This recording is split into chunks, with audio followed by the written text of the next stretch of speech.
Salut, c'est Alex, j'espère que tu vas bien. Bienvenue dans cette vidéo sur les bases de l'animation 3D sur Blender. Si jamais tu débutes, tu es sur la bonne vidéo, donc je te conseille de prendre le temps de la regarder jusqu'au bout, de ne rien louper parce que je vais partager plein de petits détails qui sont tous très importants si tu souhaites travailler correctement sur Blender et à la fin, tu seras capable de faire des premières animations. Donc, c'est parti. Alors on va commencer tout de suite. Donc j'ai ouvert une scène par défaut sur Blender. Tu peux voir que j'ai supprimé la caméra et que j'ai supprimé également la lampe parce que ça ne va pas nous servir. Nous on va se concentrer sur le cube de Blender par défaut et on va lui faire plein de petites animations. Alors comment fonctionne l'animation 3D? Donc comme dans plein de logiciels, que ce soit du montage vidéo, que ce soit de la musique, tu vas retrouver ce qu'on appelle une timeline. La timeline, c'est le menu que tu as en bas ici qui représente en fait le temps. Donc c'est-à-dire que sur cette timeline, tu vas retrouver un curseur qui va venir se déplacer de droite à gauche et c'est en fait l'avancement dans le temps. Tu peux voir que tu as un bouton play juste ici. Quand tu appuies dessus, ça lance le marqueur qui va se déplacer dans le temps. Donc ça, c'est la base pour pouvoir faire de l'animation. Tu peux voir que sur cette timeline, tu retrouves des valeurs, comme par exemple 80, 100, 120. Alors, à quoi correspondent ces valeurs? On pourrait penser au début que ce sont des secondes, sauf que quand tu appuies sur Play, tu peux voir que ça va quand même vachement vite pour des secondes. Alors, qu'est-ce que c'est réellement? En fait, ce que tu vois ici, ce sont des images, qu'on appelle en anglais des frames. Donc là, tu peux voir qu'on est sur 140, donc ça veut dire que pour aller de 1 à 140, Blender a généré 140 images. Et donc, comme tu le sais, une animation, un film, les caméras, en fait, prennent plein de photos de manière très rapide et ensuite, ils mettent à la suite de manière très rapide aussi, ce qui fait que tu as une animation. C'est pareil sur Blender, c'est une suite d'images qui va être générée. Mais du coup, comment on sait combien de temps dure réellement notre animation en secondes, en minutes, etc. Par exemple, si je souhaite faire une animation de 2 minutes, comment je peux savoir? Pour le savoir, on va devoir connaître et paramétrer ce qu'on appelle le frame rate, c'est-à-dire la vitesse de lecture des images. Donc pour aller dans ce paramètre, tu dois aller dans l'onglet juste ici, Output. Donc ça veut dire la sortie, ça va être les paramètres d'exportation de ta vidéo d'animation. Et tu peux retrouver ici le paramètre frame rate. Et tu peux voir que par défaut, on est à 24 FPS. FPS, ça veut dire frame per seconde, donc en français, image par seconde. Si tu cliques ici, tu peux voir que tu as plusieurs valeurs et tu as même Custom en bas qui te permet d'entrer toi-même la valeur que tu souhaites mettre. Par défaut, on est sur 24. Moi, je sais que j'aime bien mettre en 30 images parce que c'est une norme qui est énormément utilisée. 24 images également. Et après, tu vas retrouver des fréquences plus élevées, comme par exemple 60. Tu peux voir, si je mets 60, que la vitesse de lecture du curseur, si j'appuie sur Play, est quand même beaucoup plus rapide. Donc quasiment, enfin même un peu plus de 2 fois plus rapide. Donc ça veut dire qu'entre 1 et 60, avec ce paramètre, il y a 1 seconde de vidéo. Donc faut pas abuser sur le framerate. Moi, je vous conseille de vous mettre sur du 24 ou du 30 images. C'est largement suffisant pour la plupart des animations. Le 60, 120, 240, ça va être si vous voulez faire quelque chose vraiment d'extrêmement fluide pour pourquoi pas faire des slow motion plus tard en montage vidéo par exemple. Mais tout ce qui est slow motion, vaut mieux le faire dans Blender directement en ralentissant les animations plutôt que de mettre un framerate trop élevé. Petite astuce pour afficher les secondes dans la timeline, tu peux aller ici dans l'onglet View et cliquer sur Show secondes. Et là, tu peux voir que ça ne t'affiche plus des images, mais ça t'affiche des secondes à la place. Au niveau de la timeline, tu vas retrouver ici la valeur qui est juste là, en fait, c'est l'image sur laquelle est ton marqueur. Donc là, elle est sur l'image numéro 1. Mais je peux très bien taper ici, par exemple, 123 pour être sur l'image 123. Ici, tu as le start, donc c'est le début d'animation, et le end, c'est la fin de l'animation. Donc dans la timeline, clique molette enfoncée pour te déplacer de gauche à droite, et ensuite molette zoom ou dézoom pour zoomer ou dézoomer dans la timeline. Tu peux voir que si je bouge la valeur dans End, eh ben, ça déplace cette partie-là, et donc ça déplace la fin de l'animation. Donc par défaut, on a 250 images quand on lance un projet Blender. Donc ça, c'était pour la timeline. Maintenant, on va voir concrètement comment on déplace cet objet en fonction du temps. Donc pour faire ça, en fait, on va devoir enregistrer différentes valeurs. Par exemple, la position de l'objet dans l'espace, la rotation de l'objet, la taille de l'objet. Et on va assigner cette valeur à une image. Par exemple, on va dire à l'image 1, mon objet, il est ici, il a telle rotation et il fait telle taille. Par contre, à l'image 120, mon objet, il n'est plus là. Il est par exemple ici et il a par exemple cette rotation. Alors on va voir comment faire ça concrètement. Donc pour faire ça, on sélectionne le cube, on va aller ici dans les paramètres de l'objet. Et là, on va retrouver les différentes valeurs. Donc la localisation sur l'axe X, sur l'axe Y et sur l'axe Z. Et ensuite, tu vas retrouver la rotation, pareil, sur X, sur Y, sur Z, et le scale qui correspond à la taille de l'objet, à son échelle. Et donc, tu vas pouvoir, par exemple, étirer l'objet ou l'agrandir, par exemple. Donc, il y a plusieurs façons d'enregistrer les valeurs. La première, ça va être la touche I du clavier. La touche I, quand tu appuies, tu peux voir que ça passe toutes les valeurs en jaune ici. Et à droite, tu as un petit losange qui apparaît à la place du petit point que tu as juste là. Ça veut dire qu'on a enregistré toutes ces valeurs dans la timeline. Et comme tu peux le voir dans la timeline ici, on a un petit point orange juste là qui apparaît sur l'image numéro 1. Ça veut dire qu'à l'image numéro 1, mon cube, il est ici et les valeurs sont comme ça. Maintenant, je vais me mettre à l'image 100 et je vais déplacer mon cube. Donc je peux prendre l'outil par exemple à gauche, le déplacer ici et lui faire, allez, une petite rotation. Comme ceci. Là, on peut voir qu'on a des valeurs orange. Les valeurs orange, ça veut dire que depuis l'enregistrement précédent, il y a eu des changements. Et qu'est-ce qui a changé? Notamment la localisation sur Y, elle a changé. Par contre, on peut voir que sur X et sur Z, c'est resté sur vert, ça veut dire que ça n'a pas changé depuis. Maintenant, on va enregistrer cette nouvelle position, on appuie sur I, et donc on peut voir qu'on a maintenant 2 keyframes dans la timeline. On a 2 losanges. Je reviens en arrière, j'appuie sur Play, et on a notre animation. Donc Blender va faire ce qu'on appelle l'interpolation ou la transition entre les 2 keyframes. Et donc, on va pouvoir lire notre animation comme ça. Donc, c'est comme ça que ça fonctionne, l'animation 3D. Maintenant, pour aller plus loin, on va supprimer les keyframes qu'on a ici. Donc, on les sélectionne, on appuie sur la touche Supr du clavier et on va recommencer. La touche I, en fait, comme tu peux le voir, enregistre la localisation, la rotation et le scale en même temps. Mais nous, on va pouvoir spécifier, je souhaite uniquement enregistrer la localisation ou alors uniquement la rotation. Et on peut même aller plus loin, on peut dire je veux uniquement enregistrer un keyframe de rotation sur l'axe X. Donc comment on fait pour faire ça? Déjà, la première chose, ça va être d'aller ici dans Edit, Preferences, on va aller dans les paramètres de Blender et on va aller dans l'onglet Animation. Dans cet onglet, tu peux voir que tu as un menu qui s'appelle Keyframe et tu vas pouvoir choisir qu'est-ce que ça enregistre en fait quand tu appuies sur la touche I. Est-ce que ça enregistre la location, la rotation ou le scale? Tu peux voir que par défaut, ça enregistre les 3. Si tu souhaites que la touche I par défaut, elle enregistre que la localisation, tu peux cliquer ici. Et maintenant, tu peux voir que si j'appuie sur I, ça enregistre uniquement la localisation. Donc ça, c'est très important à paramétrer du coup en fonction de tes préférences, en fonction du projet. Pour sélectionner plusieurs valeurs, tu laisses appuyer sur Shift et après tu fais clic gauche, comme ça tu peux sélectionner. Moi, je vais laisser comme ça par défaut. Maintenant, si tu souhaites à un moment donné enregistrer qu'un seul truc spécifiquement, tu peux appuyer sur la touche K. Donc petit moyen mémotechnique, la touche K comme keyframe.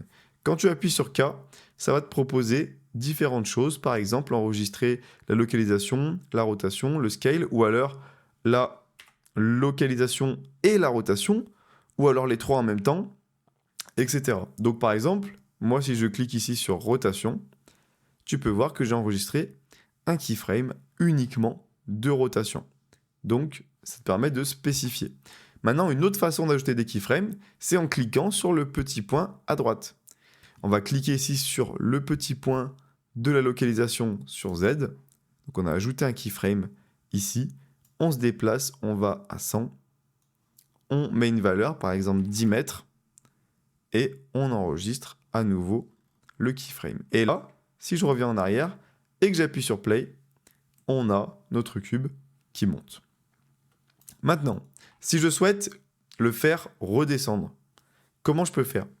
Eh bien, soit, du coup, par exemple, je me mets en 200 et je remets la valeur ici à 0 et j'enregistre un keyframe, soit on fait un copier-coller. Donc, pour faire un copier-coller, on sélectionne le keyframe en 0 ici, on fait Shift-D avec son clavier et on se déplace. Et on va aller mettre le point là où on veut, donc par exemple ici à 200. Et donc, qu'est-ce qui se passe? Eh bien, je retourne à mon point de départ. Et donc, j'ai une animation où mon cube, il monte, et ensuite, il va redescendre. Une autre façon d'enregistrer des keyframes, mais que je ne conseille pas, c'est de cliquer sur ce bouton ici. Et en fait, ça va enregistrer tout ce que vous faites. Donc, ça veut dire que, par exemple, si je me mets là, et que je prends mon objet, je le déplace là, eh bien, tu peux voir que ça a enregistré un keyframe tout seul. Et donc, tout ce que tu fais dans la scène, ça va s'enregistrer. Ça peut être très pratique, mais il faut faire attention parce que souvent, on oublie de l'enlever et du coup, on se retrouve avec des animations qu'on n'avait pas prévues forcément. Donc, je te conseille pas forcément de l'utiliser. Alors, tu l'as peut-être remarqué, mais tu peux voir que le cube, il accélère progressivement, il freine et ensuite, il redescend, il accélère et ensuite, il freine. Donc, on a l'impression qu'il met du temps à démarrer. Ensuite, il va freiner petit à petit et repartir. On a l'impression qu'on a un petit effet élastique alors que on ne l'a pas forcément voulu, c'est un petit peu bizarre. Pourquoi ça fait ça? En fait, par défaut, Blender, il va faire une transition de ce type, c'est-à-dire une accélération progressive, ensuite c'est continu quelques secondes et ensuite ça va désaccélérer. Mais tu peux très bien faire une animation linéaire. Donc pour faire ça, tu sélectionnes en fait tous les keyframes que tu as ici. Tu mets ta souris dans la timeline, tu appuies sur la touche V et dans le menu qui apparaît, tu sélectionnes Vector. En faisant ça, tu peux voir que mon cube a une animation linéaire à 100%. Dès qu'il atteint en haut, hop, il va redescendre. Hop, ce que je vais faire, c'est que je vais accélérer mon animation. Pour faire ça, je vais sélectionner mes points. Au lieu de faire ça en 100 images, on va le faire en 50. Donc tu peux déplacer tes points. Et ensuite, ici, à la fin, ça sera 100. Et donc tu peux voir que j'ai la même animation en plus rapide. Donc comment le voir visuellement, ces accélérations, ces désaccélérations, pour comprendre un petit peu ce qu'on fait? On a un menu qui s'appelle le Graph Editor. Donc pour aller dans ce menu, on clique juste ici et on va dans le Graph Editor. Alors ce menu, comment il se présente? Ce que je vais faire pour que ça soit un peu plus lisible, c'est que je vais créer un autre menu ici, sur une timeline, que je vais déplacer comme ça. Voilà. Donc ça, c'est la représentation dans le Graph Editor de notre animation. Et en fait, tu peux voir qu'on part de 0 et on monte à 10. Ça correspond aux 10 mètres qu'on fait sur Z. Donc on part de la valeur 0 et on monte à 10. Je vais resélectionner tous ces points. Je vais appuyer sur V et je vais cliquer sur Auto Clamped. Ça va remettre comme c'est par défaut sur Blender. Donc ça, c'est la courbe qu'on a par défaut. Et comme tu peux le voir, on a bien ici l'accélération, ensuite vitesse continue et ensuite la décélération. Donc peut-être que grâce à la courbe, tu comprends un petit peu mieux pourquoi on a justement cet effet de ressort par défaut. Quand tu sélectionnes des points, donc ça c'est les keyframes, et dans le Graph Editor, tu peux voir que tu peux sélectionner par exemple ce petit point ici, appuyer sur la touche G et en fait modifier la courbe. Donc par exemple, si tu fais ça, voilà, tu peux voir que si j'appuie, ça va accélérer et hop, voilà, redescendre d'un coup. Donc tu peux changer en fait le comportement de l'animation et la transition entre les keyframes dans le Graph Editor. Et tu peux même changer pour un seul keyframe. Par exemple, le keyframe du haut ici, tu peux le sélectionner, appuyez sur V, cliquez sur Vector, et voilà. Ça devient quelque chose de linéaire, donc ça va directement monter, et hop, d'un coup, ça va redescendre. Et donc, si j'appuie sur Play, tu peux voir que ça monte, et bam, d'un coup, ça redescend. Donc on a changé, avec pourtant les mêmes keyframes au même endroit, avec les mêmes valeurs, on a changé complètement le comportement de l'animation. Donc nous, on va remettre comme c'était, on appuie sur A pour tout sélectionner, on appuie sur V, et on fait Auto Clamped. Maintenant, on va voir comment faire boucler l'animation à l'infini. Par exemple, quand tu fais marcher un personnage, une fois que tu as créé l'animation, on va pouvoir faire boucler l'animation pour qu'elle se répète à l'infini. Tu as plusieurs façons de faire ça. Donc la première, c'est de faire Shift plus E en mettant ta souris soit dans le graph editor, soit dans la timeline. Donc je fais Shift E et dans ce menu, je vais choisir Make Cyclic. Et là, tu peux voir que ça a fait un cycle de mon animation en boucle dans le temps. Donc c'est vraiment super utile. Et là, tu peux voir que mon animation, elle se répète en boucle. Ce qui est bien avec ça, c'est que du coup, tu as que 3 keyframes. Donc si jamais tu en modifies un, par exemple, tu modifies celui-là, hop, tu peux voir que ça modifie tous les autres. Donc tu en as juste un à modifier et ça va venir changer tous les autres ensuite qui vont se répéter. Donc c'est vraiment super utile. La deuxième méthode pour répéter, c'est en passant avec la touche N dans le menu à droite du graph editor. Donc quand tu appuies sur N avec ta souris dans le menu, ça t'affiche ce menu et dans l'onglet modifier, tu peux voir qu'on a cycle. En fait, le raccourci clavier qu'on a utilisé, ça a ajouté le modifier pour nous. Mais si tu ne souhaites pas forcément apprendre le raccourci clavier, en vérité, tu as juste à aller dans ce menu, dans modifier, cliquer là et cliquer sur cycle. Et là, tu peux voir que ça te fait un cycle. Je t'explique tout ça en profondeur dans mes formations sur Blender, si jamais tu as envie d'aller beaucoup plus loin dans l'animation. Donc voilà, un petit peu pour ça. Après, il y a une autre méthode encore pour faire répéter une animation, mais ça va fonctionner avec les actions. Donc c'est quelque chose de beaucoup plus avancé dans l'animation, donc on ne le verra pas dans cette vidéo. Donc ce que je vous propose, c'est qu'on fasse une animation où on a notre cube qui se déplace, qui saute et qui atterrit. Voilà, on va faire un truc de très très simple, et en même temps, il va faire une petite rotation. Donc comment on fait pour faire ça ? Je vais aller sur ma timeline, je me mets sur la première image, et je vais appuyer sur la touche K, et je vais dire que j'enregistre la localisation et la rotation. Voilà. On pourrait aussi appuyer sur I, même si ça enregistre le scale, c'est pas grave, on va pas l'utiliser. Donc on appuie ici, on enregistre notre valeur, on se met par exemple sur 50, et on va déplacer le cube, par exemple, ici. Et ensuite, je réappuie sur la touche I. On va lire l'animation, ça accélère, ça décélère. On va garder l'accélération du début, mais après, on va l'enlever. Donc pour ce keyframe-là, on le sélectionne, on appuie sur V, et on fait vector. Et là, ça accélère, et là, ça reste constant. Ensuite, on va se mettre sur 75, et on va faire sauter le cube. Donc on appuie sur G, on va le déplacer, on va le mettre par exemple ici. Et on va faire I. En même temps, on va lui faire une rotation. Donc on va faire R, on va faire une rotation comme ça, et on va rappuyer sur I pour enregistrer. Et donc, on va avoir ça, et le saut.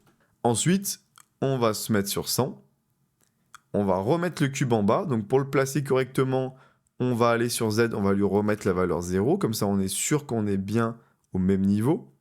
Et ensuite, on va mettre la rotation à moins 90 degrés, comme ça le cube il a tourné en l'air, et on va le déplacer là où il a atterri, donc ici.